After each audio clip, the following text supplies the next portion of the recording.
Atheists, agnostics, skeptics, freethinkers, whatever you like to call yourself, you are welcome here. At Seattle Atheist Church, we call ourselves atheists because you will never hear anything supernatural talked about from the podium. This church was founded on the principles of scientific naturalism, secular ethics, and critical thinking.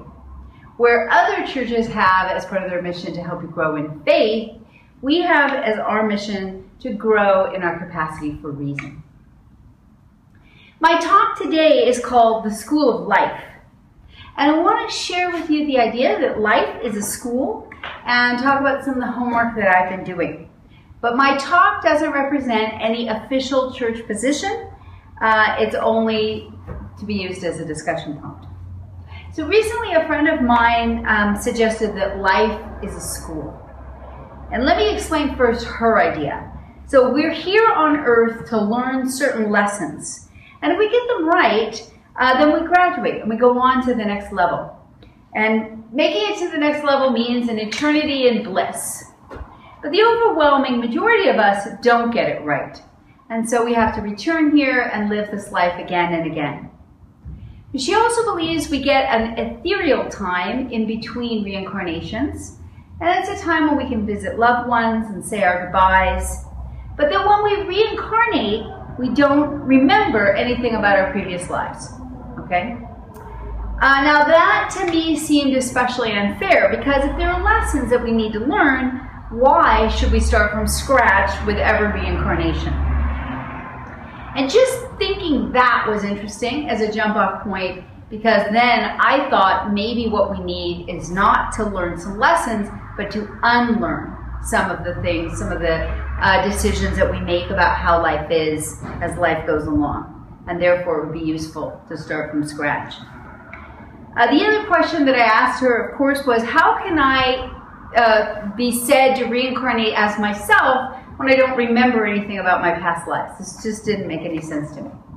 So I don't believe that life really is a school, but I do think it's something worth thinking about. And in fact, there's a group of atheists in London which was founded by Elaine de Botton, and it's called the School of Life. So at that School of Life, the curriculum is meant to help you live life better, and it's not at all what my friend was talking about or what I'm talking about now. So what I'm talking about, and really what my friend was talking about, is that life is the school. And so if that's true, what are the lessons that we're being taught by living life itself? So let's do a thought experiment for a moment and consider that life really is a school. What would that mean? If life is a school, what are the lessons? What are the subjects? What are the specific lessons? What topics would be on the exam? And what skills are required to master these topics? And how would I assess my own progress? So the classical idea of failure, the classical Greek idea of failure, is to miss the mark with your arrow. The only response that is required is to draw back your arrow and take aim again. There's no need for guilt, no need for shame, no need to ask for forgiveness from a deity, just to practice. Being in the present moment and focusing on your goal and drawing back your bow and aiming again. You do get a do-over, but you only get do-overs in this lifetime, not in subsequent lifetimes. So I thought about it, and I think there are a lot of different ways that we can answer the question on if life is a school, what are the subject areas, what are the lessons. But the thing that I thought that I would be graded on is when I knew better, did I do better on any topic? And did I put the systems in place that would make doing better easier? Because it turns out that I will only do better if I sort of set myself up by putting systems in place that make the doing better easier. So about a month ago, we had a conversation here in church about Sam Harris's book, The Moral Landscape. And we talked about how we might individually and collectively contribute to the well-being of others. So just to briefly recap, Sam Harris asked if we stop talking about right and wrong, okay, in terms of like what is godly or using religion to determine what is right and what is wrong, and we discussed instead moral decisions in terms of their effects on the well-being of other conscious beings. Would we lose anything from the culture? And the answer is no. In fact, we would gain a lot. So well-being includes everything that makes a life better. And in my opinion, it's pretty much captured by the United Nations Declaration of Human Rights. Things like our needs for food, shelter, healthcare, opportunities for education, protection under the law, gender equality, freedom to be who we are, believe what we believe, love who we love, and so on. But during the discussion after the talk, and that is really, I think, where a lot of the good stuff happens, during the discussion after the talk, a concern was raised that the American emphasis on consumption, which is not a sustainable model for the rest of the world and is so damaging to our ecology, might make the American life not a better life when compared to someone in an undeveloped nation, even though that person might be facing poverty, disease, illiteracy, war, and so on. Because of the damage we are doing to the environment, our lives cannot be good, or at least that's something worth considering, and that was a proposition under consideration. But Harris's vision of the good life is not about living the highest standard of living that one individually can. It's maximizing the well-being for all conscious beings. So during that discussion, someone raised the point that to care for all conscious beings, we also need to care for the environment. And that was the challenge that I took to try to live more sustainably in this past month. So in Seattle, there's a huge sustainability movement, and every year we recycle more, we make less garbage, and we reclaim food that would have otherwise gone to waste, and we get it to the home hungry. And it's sort of part of our culture that we eagerly watch TED Talks about people doing cool things, building homes, growing foods, trying to live more sustainably, and we embrace that as our vision for the future. So I wanted to try to do my part, and I started looking at websites like Zero Waste Home, Zero Waste Girl, Zero Waste Kitchen, and Zero Impact Man, and trying to make some changes. Now the Zero Impact Man went so far as to not use toilet paper. And spoiler alert, I didn't go that far. I did do very small things with the goal of changing habits for life. So the 3 easy changes that I made to live more sustainably were: 1, reduce packaging, beginning with no plastic and no cans at the grocery store. 2, completely turning off AC and heating, but it's summer, so AC, and using no lights, except for the minimal lights after 7 p.m. And 3, giving up animal products. So of course I already knew about avoiding plastic in cans, but I didn't always do it, and I tried to do better. That was actually not really a big deal. But as part of the first point about reducing packaging, I brought my own cup into Starbucks. Now, in Seattle, that's no big deal, like people do that all the time. But for me, I noticed that the first time I did it, it felt a little bit hard. I had a lot of resistance to it. And I noticed that this little thing was hard for me. And that helped me notice how irrational I was. I ask you to pay attention to where your resistance is. It's those moments that are great opportunities for learning. Begin with the idea that you're irrational, and then look for the places where you find that irrationality and just be curious about those times. So as everybody else here probably already knows, Starbucks makes bringing in your own cup very easy. You bring in a regular cup, they charge you as a venti. Bring in a big mug, they charge you as a grande, and they're prepared for you to do that. It's really no big deal. And I felt kind of silly. I felt like, well, how much difference can bringing my own cup really make? But Starbucks uses 4 billion, that's billion, not million, 4 billion cups a year. So obviously if everyone brought their own cups, then that small thing would make a big difference. Now, reducing energy consumption in the home. We have energy efficient appliances. We only use them when they're full, you know, kind of go down that list of 150 things you can do. We do a lot of them. But when I turned off the air and the lights before 7 p.m., no one even noticed.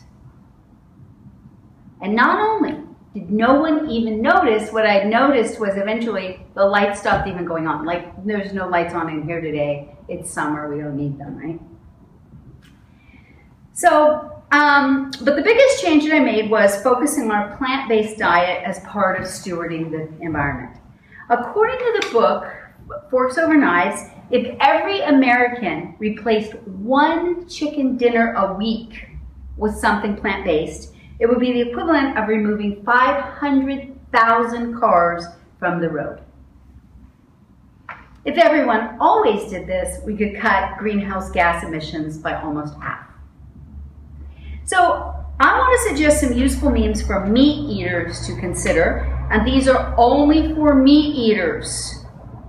Okay? If you're a vegan, plug your ears. Don't talk about this in front of vegans.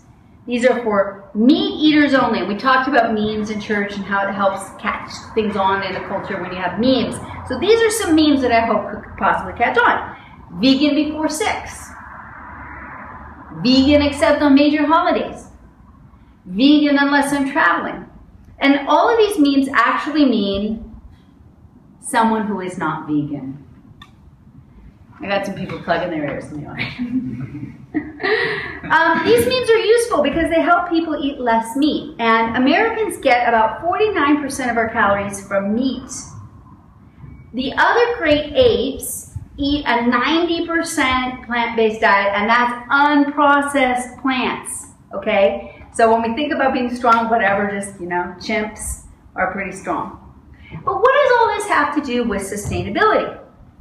So when I learned, because I actually was Googling, like, you know, I wanted to make what could I do that would actually make an impact? It requires over 600 gallons of water to make a 1/4 pound of beef. 100 gallons of water to make a 1/2 cup of cooked lentils. 100 gallons, that makes a whole cup of cooked lentils. 100 gallons of water to produce 2 eggs. 100 gallons about to make a gallon of milk. It takes 15 gallons to produce a head of kale. And if you do it aquaponically, only a 1/4 of a gallon.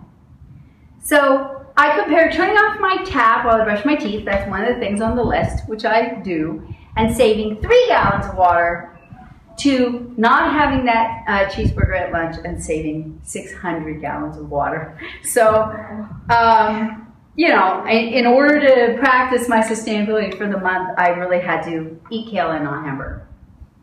The first week of serving my family an entirely plant-based meals, when no one knew that we were eating plant-based, someone said to me, "My lunches all week have been the most delicious food I've ever eaten."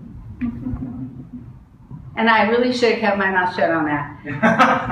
Because if you want to do this experiment, do it and just don't tell anybody, okay? But 60% of the corn we grow in the United States is used for feeding animals. America spent over $90 billion subsidizing corn from 1995 to 2014. And that's one of those big numbers we talk about in church. If you say we spent $90,000, people say, that's kind of a lot. But once it gets to a point of $90 billion, it's a number that we can't really relate to, and it's like a magic number. It's kind of like we spent nothing, right? There are people in America who report that they can't afford to buy vegetables. The USDA says that a family of 4 on a low-cost food plan can eat nutritiously for $865 a month. About $865 a month, and they have sliders, so it's like higher if it's men or whatever. They say the average poor family spends about $585 a month on food. I'm seeing some reactions. Wait, And that's a big difference, right? $585 to $865, that's a gap of $280 more spending on food than people are required to eat nutritiously. And how would that stack up with vegan? All I could find was an organic vegan plan. The blogger Deliciously Ella spent the equivalent of $750 American money for a family of 4, and she prepared organic vegan foods for the month. Now, those numbers kind of shock me because I know that there are people out there trying to feed a family of 4 on $40 a week or $160 a month. You see it all the time. I was part of a budgeting group once. And by the way, the only thing that makes people crazier than talking about religion is trying to be in a group where people talk about their household budgets or financial choices. It's very, very, very sensitive stuff, okay? And I mean, I just want to mention the disconnect between the realities of families out there trying to get by on $160 a month and then the recommendation that it would cost about $865 to eat nutritiously. And that plan included meat. But we spent $90 billion subsidizing corn to keep the cost of meat artificially low. And I wanted to bring up for discussion, what if we could prioritize subsidizing growing fresh vegetables for human beings instead of growing corn to grow livestock, to feed livestock? And I won't get into the whole, also we could take that grain and get it to the most at risk for starvation people on the planet and feed them all for 2 years with the amount of grain that we feed to the livestock every year.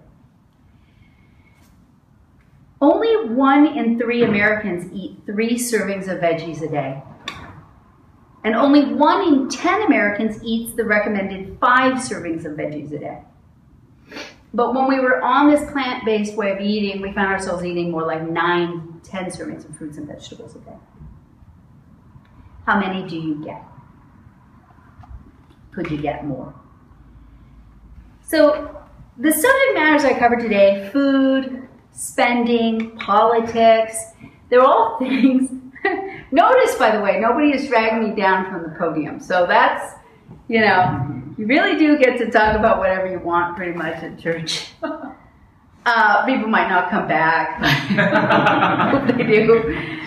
These are things that can bring up defensiveness and hurt feelings and make people angry. So talking about, not this specific subject, but talking about sensitive things in church, I was talking with Jack, and he suggested that we might try a book called Crucial Conversations. And this book is about techniques for talking when the stakes are high and hurt feelings can arise. So I would like to ask people who want to play the game of having meaningful discussions, get a copy of Crucial Conversations. And when I lead the service again on June 19th, we'll do something around that book. So we don't all have to agree about things, and in fact, that's not going to happen in a group of atheists. We are by definition people who think for ourselves. But I would love to hear your thoughts about life as a school, and any homework that you've assigned yourself. What lessons are you trying to learn? My standard closing is, atheists believe in good because good works in non-mysterious ways. Thank you.